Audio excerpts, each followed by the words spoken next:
Hi everyone, welcome to the HTDOC, the show where we talk about how to do online church. I'm Reverend Jim Keat, the digital minister at the Riverside Church and the director of online innovation at Convergence. And today I am joined by Reverend Bruce Reyes-Chow, whose title I don't actually know. Bruce, what is it your job is at the church where you do that job? Well, my official fancy title is senior pastor and head of staff, but I'm not. I'm the pastor right now. We're looking for somebody else soon, so I'm the pastor. Palo Alto, right? California? Yeah. Sorry. Yeah, First Presbyterian Church of Palo Alto. I got that figured out because last time I talked to you, I think I said you were in San Diego, and you're like, no, I'm not in San Diego. So I've at least fixed that in my Bruce bio in my head. That's right. So, Bruce, we're going to talk about a lot of things. Online church, digital ministry, what's coming up in 2022, what you're doing at your church, because I'm personally just eager to hear about how you've created what is probably the best hybrid Zoom setup in the world. But before we dive into that, no expectations, by the way. Yeah, exactly. Give a little bit of just context. How did you get into this online ministry, virtual church, internet church thing? Because I think you didn't just start this in the pandemic. You've been doing this stuff for like decades, plural, maybe over a decade. Yeah, it could be. So I think it goes down to I'm a right in the middle of the X, right? I was born in 1969. I was in Sacramento, California, at a school in a part of the city that IBM came in, and we had the first computer lab. I saw the shift from typing to keyboarding in classes, and I loved coding early on. I learned Fortran, Basic, COBOL, all of that. And then I realized I don't actually care about the coding, but I loved the games, and I loved the social component, and so it was clear that if you look back then, like if Twitter and all those things were there, I'd have been right on. I mean, when it opened up to non-college students, I was right on to Twitter. So I've been involved really in the communal aspect of it. Most of my interactions really positive, and I've always felt like that's an important part of it. And I've never, for whatever reason, I've never gotten caught up in the in-person versus virtual or online is better than the other. I don't spend any more energy trying to decide which one's better. And I've never really done that. So I've always said, well, of course we should have a Twitter worship service. So for a year or two, back 10, 12 years ago, we had a Sunday night Twitter service that a bunch of us ran on Twitter, First Church of Twitter. And then, I look back at that, I'm like, that seems wild then. People must have been looking at us thinking, what? They've lost their minds. That's how we often feel about prophets, though. They've lost their... Well, I don't know if it was prophetic, but I mean, so I get to this church, though, and I think what it does is that muscle, I've been working on that muscle for over a decade, and I think that's why we were able to ease into a lot of things that we've been able to do at the congregation I'm serving now. So, but yeah, I've been doing it a long time, and I've always just enjoyed the communal aspect of the technology. I could care less about how it gets made. I just trust that people are smarter than me and like staring at screens and typing. And I'm like, how can I play with it? What does this look like? How does this build community? So that's I've always been that from high school on. I love that. I mean, we've all been, so many churches, so many pastors have been thrown into this online context in the past almost 2 years now because of the pandemic. So now we're all becoming more digital natives and contextual in that space. But that's what you just described. You literally just grew up as these digital waters were growing and being built around you. And so it wasn't like you said, ooh, for a strategic purpose, I'm going to try Church of Twitter. Yeah. It's like, no, this is just called playground for me and being a contextual pastor. And this has always been your context. And yeah. Yeah, I helped to start a church in San Francisco, 20 years ago now, and we used all the technology. And I always told folks, if they want to know what's the strategy, and I'm like, well, there's really no strategy. This is just how people interact, and that's what we do. And so it comes natural versus thinking about it as if we do these tactics.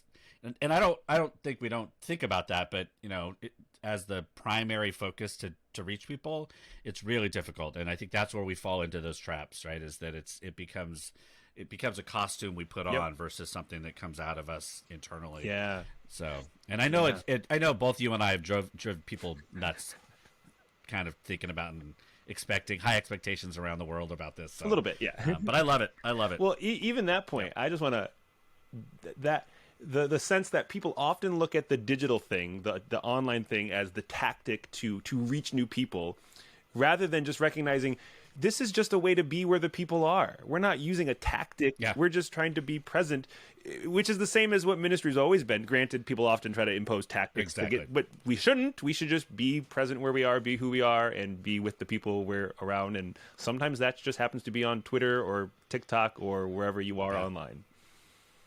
Yeah, I often start with any of the talks I do is I just don't give the technology as much power as everybody wants to give it. I mean, I think that's the problem, is that we're always looking for that, whatever it is, right? Youth ministry or older adults, like, what's the thing we can do to get the teenagers? X? And I'm like, to get the kids. I'm like, well, you still got to be real, and you still have to be genuine. Like, however you communicate that's doesn't really matter. And so I kind of like, we just give it so much power that if we do this, then this is going to happen. And this return on investment kind of culture, it's technology just feeds into that. And that's, I think we can break that down and just like, this is just where people are, like you said, and it's going to be that much more effective. I mean, we shouldn't be praying our algorithm, who art in an Amazon server somewhere, hallowed be your wisdom. I read those and I'm like, oh. So you've been in this digital world for a while. We've all been thrown into it because of the pandemic. Talk about what pandemic digital stuff has been happening at your church, and maybe that's a hint into what are the new cool things you've been building with Zoom hybrid doing? How did you get there? Give us some of that. Yeah, so I'm at First Presbyterian Church of Palo Alto. It's an older congregation, politically, theologically super conservative, or not conservative, super liberal. Everybody's like, you're where? The only thing they're conservative about, I joke with them, has been the virus and Corona, because we stopped in person a week before the shelter in place happened. We were very clear that we cared about not just our community, but the community around us. It's been wonderful to be in a place where I'm not fighting that battle really at all. And we're in Silicon Valley, which has its own stereotypes and images and all of that. What a good stereotype would be, like, I'm sitting in the middle of Silicon Valley and my internet is terrible. Like, it's not dense enough population here, and I'm not rich enough to afford the big cables in.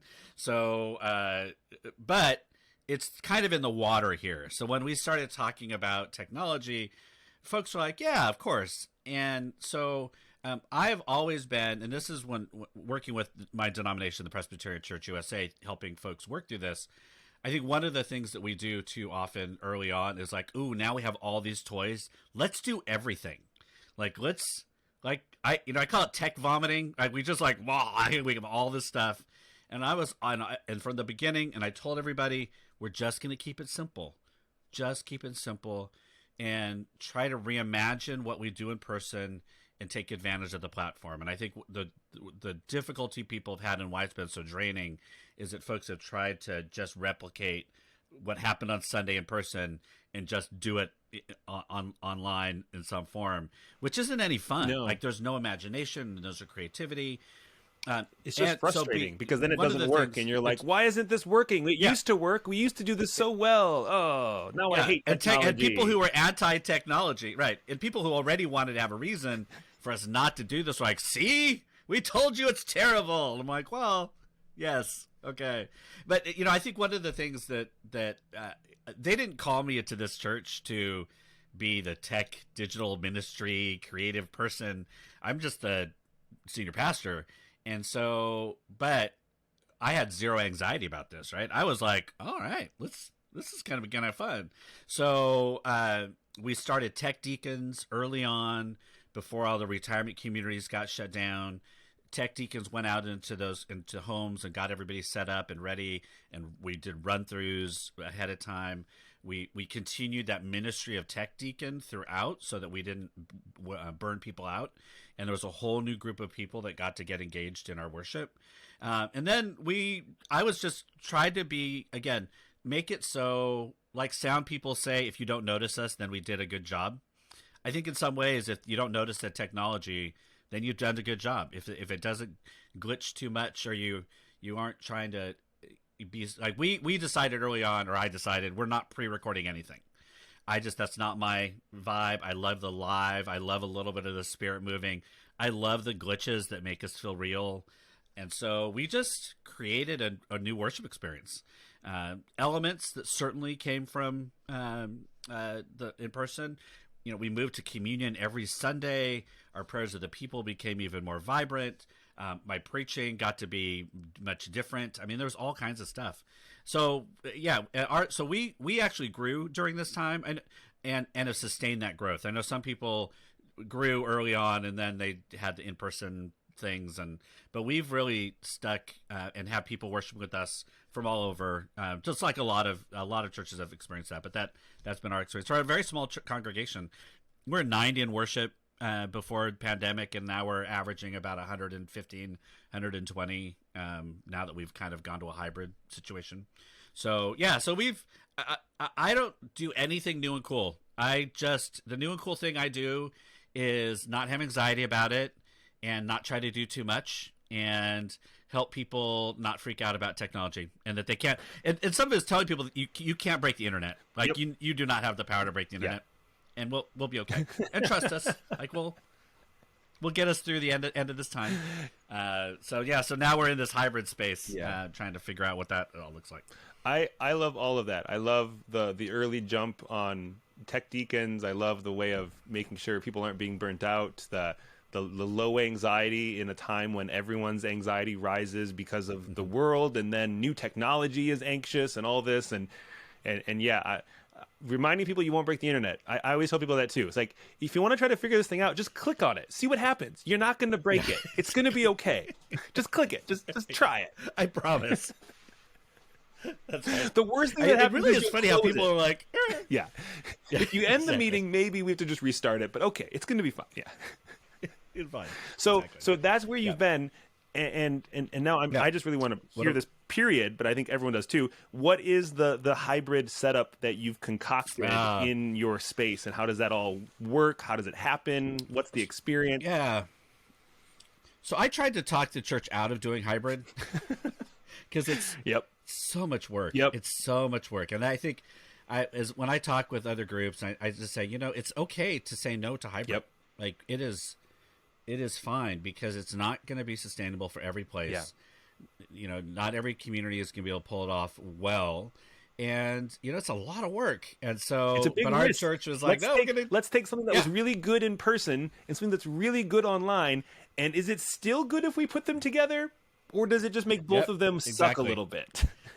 Yeah, it's kind of like blended services, right? I mean, I've never been a blended service fan, and it's because it's like, okay, so it's fine. Well, I don't want worship to just be fun. Yeah, I want it to be like I've been trying to tell folks, like, as we move forward, if we're going to grow, people have to miss not being here.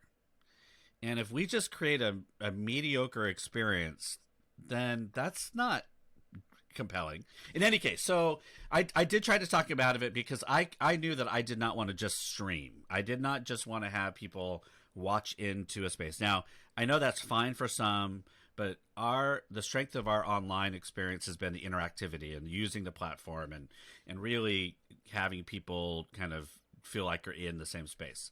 So where we landed with our hybrid was really defining it as, no matter how you join us, whether you're in person or you're on Zoom, you'll have essentially the same experience.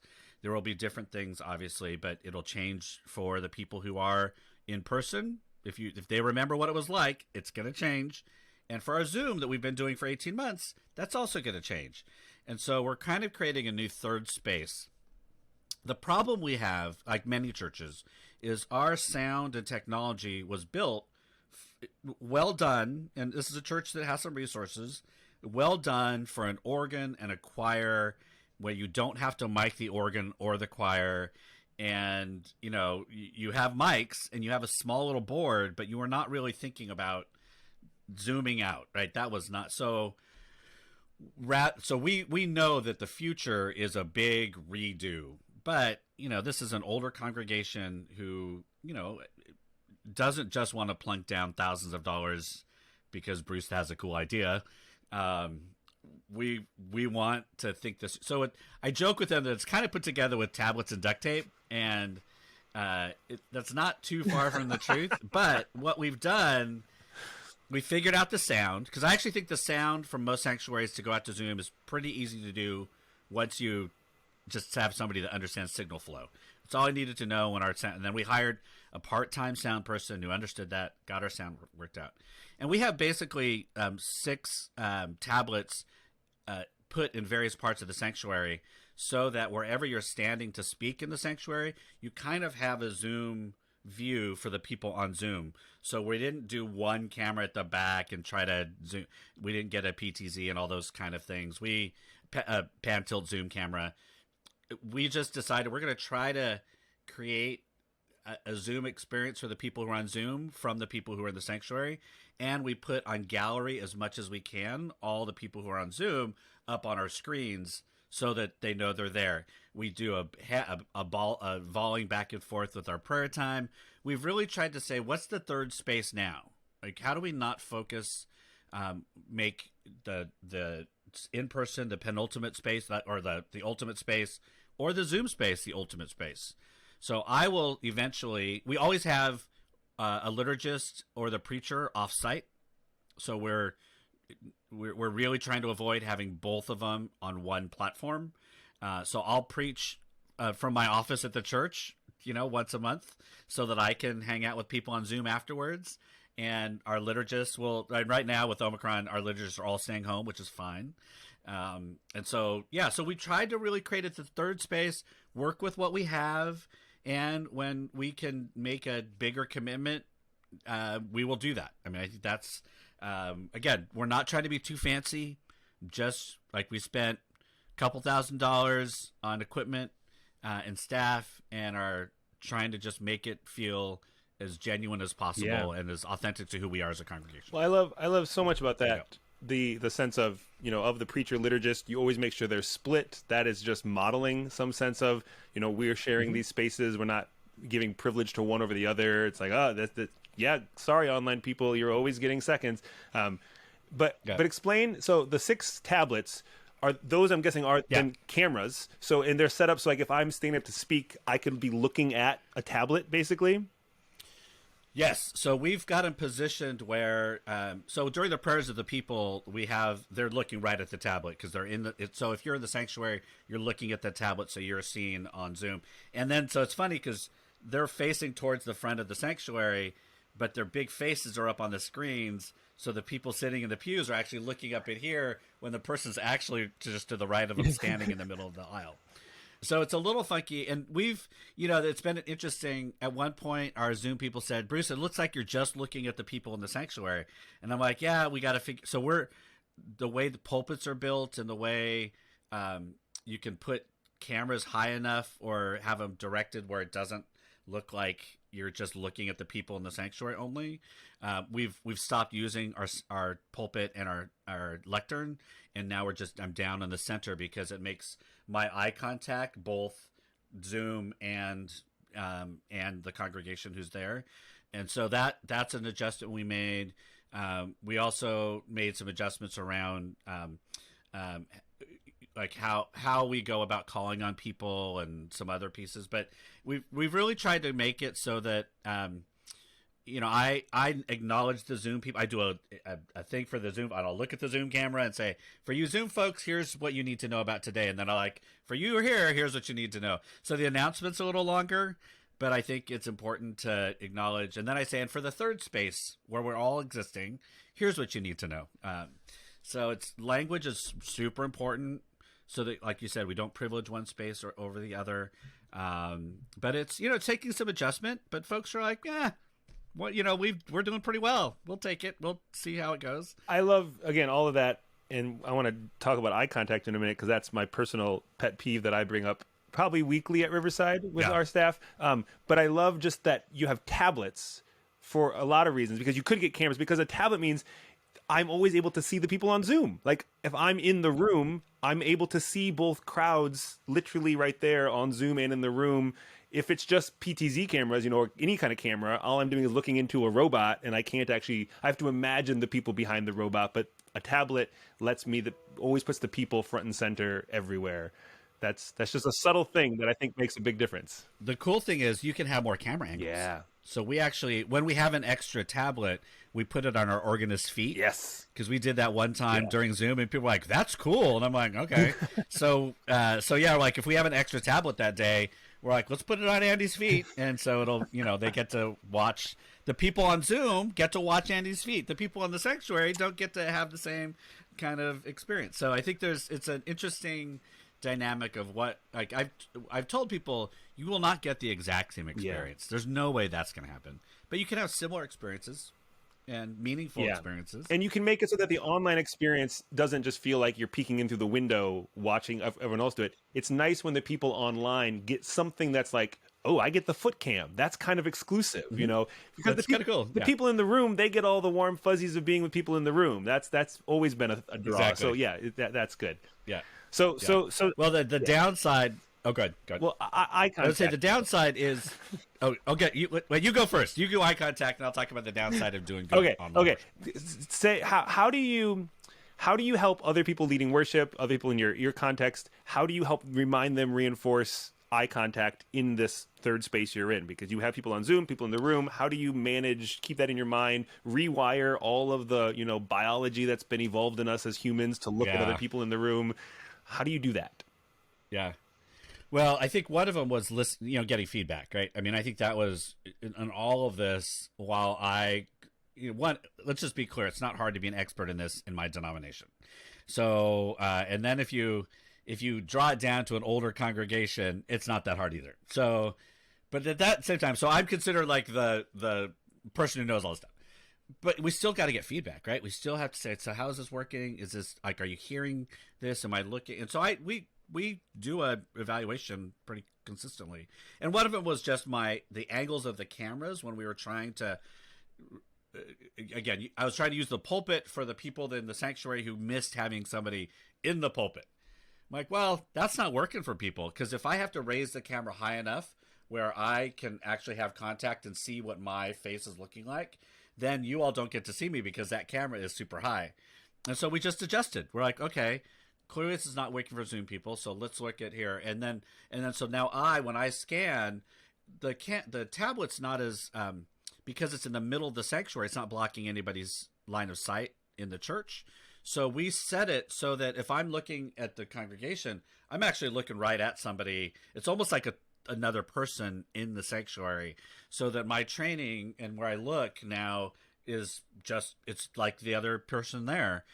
So that's where the tablet really has helped us. And I can see my face in that tablet, so that I'm making sure that I'm paying attention to that space. Because the one downside of not leading the complete thing on my laptop is I don't get to just randomly scroll through and see who's here, see what's going on, interact on chat, all that. I'm just making sure that my image on there is helpful for people. So what we've told people is, as they're speaking up, and now we just have one center space, is just as you would at all times, just make sure see the tablet as another person in the sanctuary, seated in the sanctuary, so that you're making sure that you're looking at everybody at some point during their time speaking. Yeah, and that's what I think is always important. Spend time making eye contact with everybody, which means you need to know where is everybody. And I think that's where everybody, a lot of times people who move to this hybrid thing, they only notice the people in the room, and then the camera is this like, oh yeah, are there people behind the camera? Maybe. Oh yeah, I forgot about them. Yeah. So it's that's good. Well, and I think that if we that eventually will get old for the people who are on online, and I think part of it is, it's one thing if you say we're just streaming, and so all you really are getting is a view in, and you're kind of watching worship, which is, again, I'm not saying that's bad. I just think that's not something I want to do. But if you're going to claim hybrid, and you're going to claim trying to create a third space, then you have to take these other things more seriously. Otherwise, you're just streaming, and which, again, just claim that and do that, versus like, we're trying to create this interactive thing. I'm like, well, but you're really not, because you're focusing and you're centering the space, the physical location, as the center of the space. So I think that's a philosophical question, I know, for a lot of pastors and churches, as well as then it becomes a technical one. Yep, absolutely. Okay, you had a thing before we had our. I did, yeah. But yeah, so I was so as people were coming back into in person, hybrid, whatever they're trying to do, figuring out. I think at one point people were like, everybody's going to come back, and I think we all knew that probably wasn't going to happen.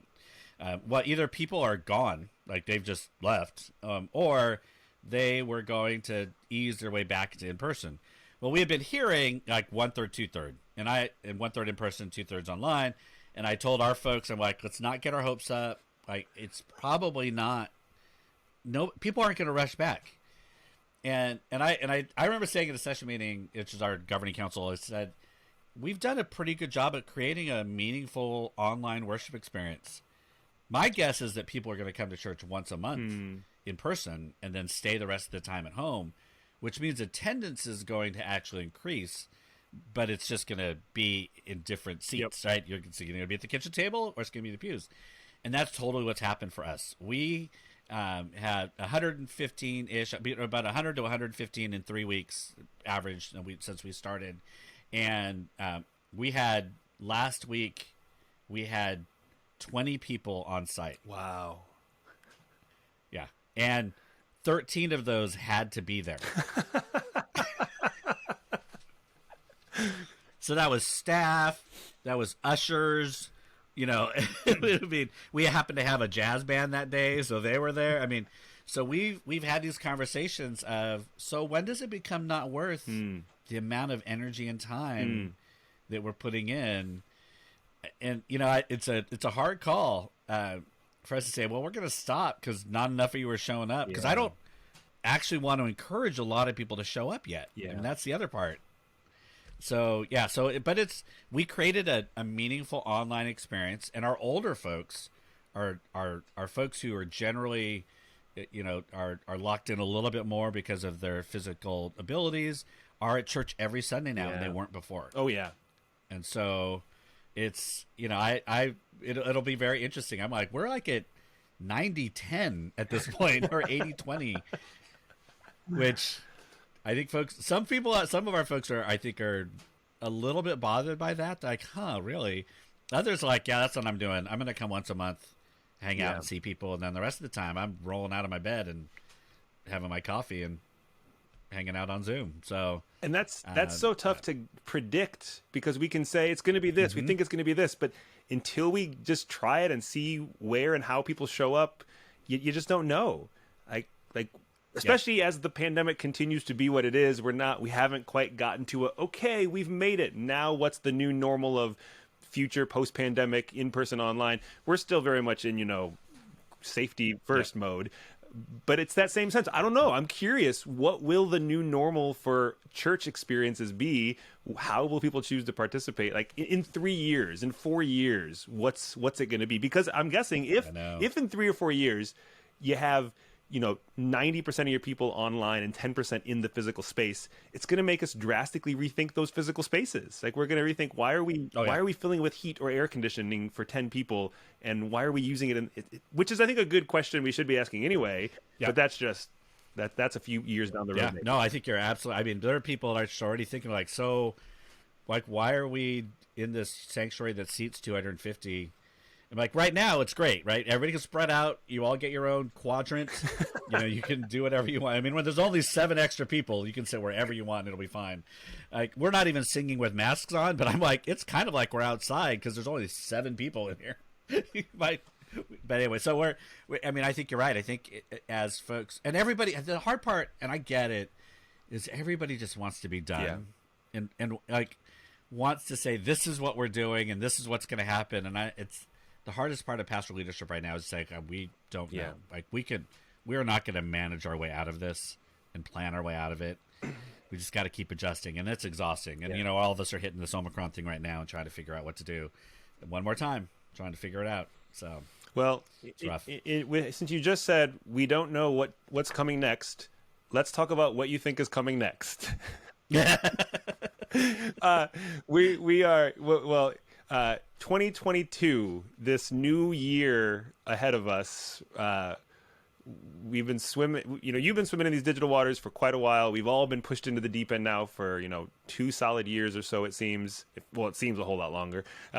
Yeah. What kind of trends do you anticipate in the world of online church, digital ministry, hybrid stuff? Like Mhm. what kinds of things should pastors, churches, faith leaders kind of be keeping an eye on or prioritizing or giving a little more attention to, because you just think these are the trends that have the most, weight or possibility or just are getting the Yeah. traction right now? I think one of the pieces is consistently translating and asking, is this for us? I really do think that not every church has to do this. I just feel like so much good energy can be put into being church where you are and doing that better and doing that well, and not putting so much energy and time into trying to be a technological space, because I just feel like that's not going to be for everyone. That said, those who really want to do this, I'm really I don't like this middle space of blending, because I think it always ends up shifting towards centering the physical location. And so, I think, as I think forward in the congregation that I'm serving, as I'm pushing on us, if we're really going to be hybrid, we can't be a church that welcomes hybrid just to our worship experience and then say, great, thanks for coming. You can't participate in any other part of the life of the church. And so, we have 3 of our session members don't live in the city that we are in now. Now, are they outside of drivable distance? No, they could drive here, but we've decided 10 of our 12 session meetings next year are online and 2 will be in person.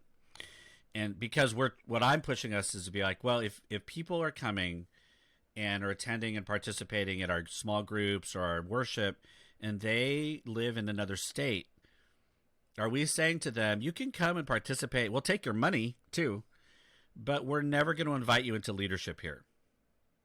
And I'm not okay with that. We've done that to other demographics and groups. And so how does a church really think forward about what does it mean if you have leadership that will never set foot on your physical property? And how do you think about that in terms of inviting people into leadership, trainings, support, all of those things? I think that is an exciting future, especially for communities and people who are isolated, either by physical ability, theology, or politics, whatever it may be, to have people who are fully part of a community who aren't going to see each other. And this is where I don't get into the is it better to be in person or remote. MySpace, as you know, it was all built for on the fringes of people who would never meet each other. So this is not new. So I think that's the really exciting thing is, can churches integrate this idea about being hybrid, not just as a tactic? Because I think when it stays at worship, it's just a tactic to get attendance and to stay connected to people, as opposed to really influencing who's part of the community and what does the church look like. And it can still be, like we talk about it, we're historically flavored by Palo Alto, California, and this is where a lot of our local outreach happens. But as people come in from other places, we're trying to figure out how do we encourage, like we have somebody from North Carolina that comes with us. How do we say, how do you engage in your local ministries there, but your center is us? Like, what does that look like? And that's exciting. I think that's really exciting. We're bringing actually a part-time pastoral staff on in January who's in Pennsylvania. Wow. Yeah. So we're going to, not a lot of time, but just enough to dabble in it a little bit, to work with some of our ministry teams to preach more consistently, so that we can begin, so folks can really kind of see what this begins to look like, not just in our, in our membership, but in our pastoral work too. So, I'm excited about pushing this hybrid experience to have it integrated into the life of the church. Yeah. And if folks can do that well, then I actually think, there's some real possibility there. I love that, because it kind of just reinforces how, especially at the beginning of the pandemic, so many churches were just thrown into this, figuring things out. Which way is up? What camera do I use? How do I turn it on? What is Zoom? All these things. And now it's kind of asking, what does it mean to actually build an infrastructure around this? So it's not just, cool, we learned how to put a Band-Aid on a wound. Now it's like, how do we learn to use these new muscles we've developed for the future and for ongoing? So I think that's a huge, I hope every church is doing that. I hope that is the trend, that we start actually seeing the infrastructures. If the churches are really leaning into that digital mentality, that you build those digital infrastructures for equitable participation across the board, wherever people are at. Yeah. I love it. For sure. I thought you were just going to say TikTok or something like that. So I'm not on TikTok. I have an account. I'm waiting to hire somebody who can help us do it so that it is so ironic that it's good. Or they could just do a genuine, because I'm like, I know myself enough, and I have young adults around me that I can't get on and do it. Like, I just won't be. That's not my jam. But I need to have somebody around who actually can help it actually happen. But soon we will get there. But not as a tactic, as an authentic, not as a tactic, contextual, incarnational presence in this online space. Yeah, right. And I'm not ready to be the TikTok old dad. TikTok old dad. I know there's a bunch of those. I'm like, I'm not doing that. Yeah. Oh yeah. I'm not ready. Yeah. Any other thoughts when you look into your 2022 crystal ball? Things that churches should keep an eye on, or things popping up? Well, I mean, staying in the online world piece. I mean, I think staffing is going to look different. Like, really, we've seen a lot of burnout. You know, pastors who this is not in their wheelhouse, volunteer tech people who have left their churches because the churches have turned them into de facto staff without really doing anything. So I actually think it, for, you know, as a person who's deeply involved with our infrastructure and budgets and things, I think having people really, again, it goes back to the same thing, integrating. If this is really kind of who we are, it can't be an afterthought. And you would think by now we would not think about it as an afterthought, but that's strong. I think it's still really strong because people want to be done. And you know, to really commit to doing this long term is going to take even more energy to have the conversations. And, you know, that's exhausting. I get it. I mean, I just want to be done with all of this. So I think integrating all of this, having the conversations around staff, around resources, again, you know, our budgets say a lot. So, you know, I think that's an important piece to happen. I would say the other part is, what does program look like? You know, how do you, like, if you're going to do a hybrid experience, how does that impact other program pieces? You know, we've given permission to our teams to not do everything hybrid, but to have options that everybody can attend. So some meetings just don't work well in hybrid. I'm like, why are you trying to do this meeting in a hybrid space? Either have it in person or do it on Zoom, but have options for everybody. So again, it's all this integrated. Are you really thinking about this all the way through the life of the church or your organization?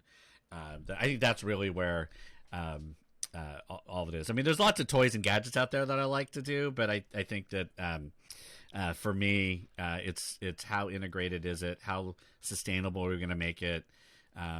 You know, how are we going to really put legs on these things for the long term? That's good, because sometimes if you just get the new toy, it's fun, but it doesn't actually become sustainable. And how good it like the trend should be sustainability. Let's make that the trend. The trend is we can start something and keep doing it all year long, and maybe even do it better by the end of the year, and then be excited to do it again the year after that, as opposed to exhausted and burnt out. And I think for so many churches, like, I actually think I could be gone right now and hybrid would run just fine. Like, we've moved things around. I'm now at the point where our sound people, they were having a meeting and invited me. I'm like, I no longer want to go to sound meetings.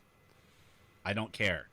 And, you know, I'm like, is the sound working? Are you guys got it? It's kind of like, it's very consistent with me. I don't really care about how the coding happens. Is it working? As long as I can talk to people. Is it going to help us? As long as they hear, as long as we can hear. Yeah, exactly. So I think that it, you know, these early stages, pastors or whoever were just taking so much on themselves, you know, whether it was a volunteer and now it's like, how do we, again, if we're going to do this, like anything else, it can't be so tied to one person or a couple of people. How does it really become ingrained in the life of the church? Like any other things that we would do. Worship is going to happen every Sunday. Well, now the technological part of it, you got to make sure that happens every Sunday. Like, what does that look like? So I think that, again, that's all consistent with making it integrated into the full life of what we're doing. Totally. Now, I could ask 24 follow-up questions and talk about this for 5 more hours, but I want to play a game. So we're going to play a game. I'm so excited. This game is called There Can Only Be One. And it's more like think of it more like a free life coaching session. That's really what this is. Here's how it's going to work. Okay. I have here a bunch of little icons of all these little internet things. and we're gonna bring them up 2 by 2, and it's gonna be kind of NCAA tournament style, and you're gonna have to pick which one you would prefer.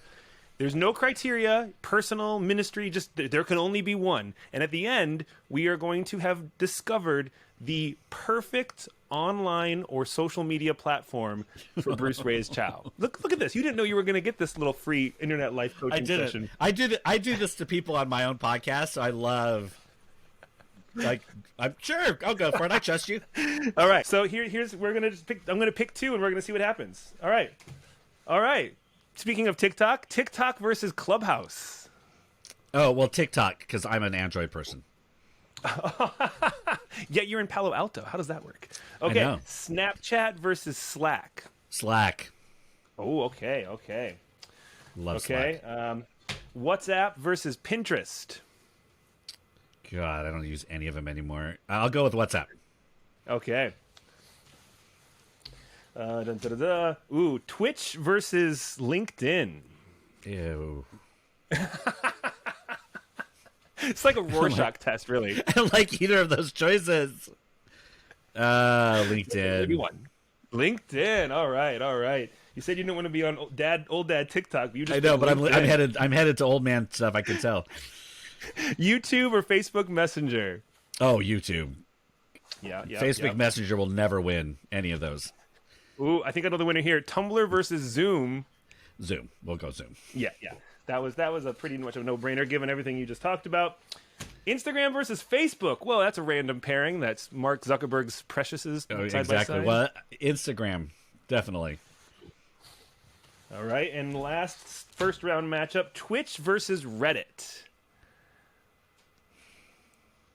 Reddit. All right. So now we're on to round 2. Oh.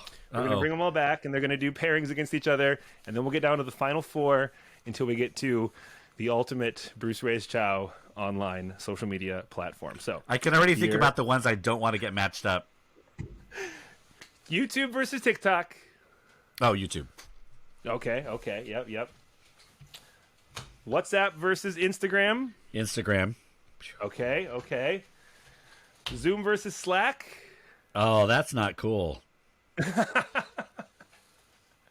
Oh, I don't want to choose. There can only be one. Slack. Whoa, hybrid church. Okay, LinkedIn versus Reddit. Oh, see, you couldn't have put those two mixed with the other one. LinkedIn. LinkedIn. Okay. All right. Here are your final 4. Dun, dun, dun, dun. We'll start over here. LinkedIn versus Instagram. Oh, Instagram. Phew, good. Yep. Saw that one coming. Slack versus YouTube. Oh, Slack. Okay. Whoa. Instagram versus Slack. Instagram. Instagram wins. Yeah. Dun, dun, dun, dun, I could have predicted that one from the very beginning. That is my happy space. That is my total happy space. Well, the Slack Zoom thing is always like, well, I get more done internally and all of that with Slack, and Zoom is anyway, that was the hardest one. Well, if nothing else, I'm glad this therapy session could just reflect what you already knew to be true. All right, Bruce, I'm sure I will follow up with 1,001 things as you build new awesome stuff for your church and all the ways you do stuff and whatever the next iteration of the first church of Twitter, when the first church of TikTok, I think you actually probably be like the 7th church of TikTok. Exactly, yes, exactly. But all this to say, more to come, but thank you for this time. It's always a lot of fun. And it is always great to hang out with you. Thanks for having me. Yeah, cool. Thanks, Bruce.